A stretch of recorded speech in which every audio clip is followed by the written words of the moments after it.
we file for a civil injunction that would block Fiona from accessing estate funds or speaking with vendors until the investigation was done. I agreed. But before we sent the paperwork, I scheduled a meeting with Fiona under the pretense of aligning on estate management. She showed up wearing a sharp suit, acting like the CEO of a company she built from scratch. She smiled, brought coffee, and made small talk like we were about to team up. Given how close we were to court action, her casual approach felt jarringly out of place. Then my lawyer walked in. He placed the report on the table, 2 inches thick, filled with records, invoices, forged lease terms, and financial trails. She didn't say a word at first. Then she stood up, called it an ambush, and walked out. That was the last time I saw her face to face. After that, everything went through the lawyers. We issued a subpoena for her bank records. The early reports were exactly what we expected. Rent payments from tenants were rerouted into her personal account. Some of it had been moved again into savings. Some had already been spent. I didn't wait for the court to catch up.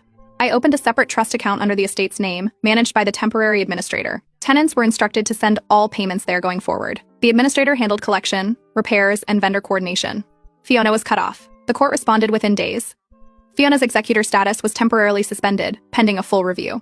They ordered a financial audit of all estate activity since the day Nana passed. They also authorized the administrator to begin undoing the damage, starting with sorting out the tenants and vendors Fiona had misled. That was the first domino. Once it fell, the rest started moving faster than even I expected. The emergency hearing was scheduled less than 2 weeks after Fiona's executor suspension.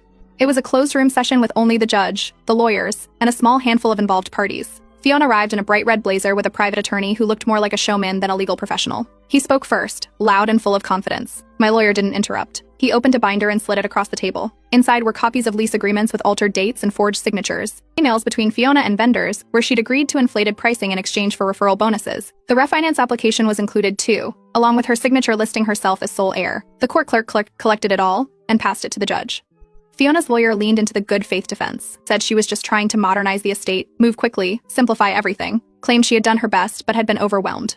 The judge flipped through the documents slowly, asked one question: did they have any signed paperwork granting her sole control of the estate?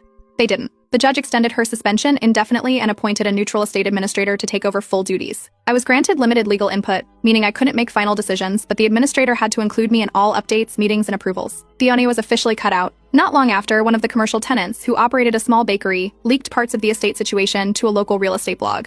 The blog ran a short but very detailed post about the executorship dispute, listing mismanaged properties, inflated contractor rates, and tenant complaints. Names weren't included, but locals connected the dots quickly. Fiona lost control of the narrative for the first time. She tried to fix it, started emailing tenants directly, asking them to disregard the blog post and offering them vague reassurances that things were being resolved privately. Some ignored her. A few forwarded the emails to the administrator. One included a screenshot of a message where Fiona had asked them not to get lawyers involved if they were thinking of backing out of a recent lease renewal. Then her boyfriend, the one who ran the renovation company, reached out to my lawyer. He offered to reissue corrected invoices if we would agree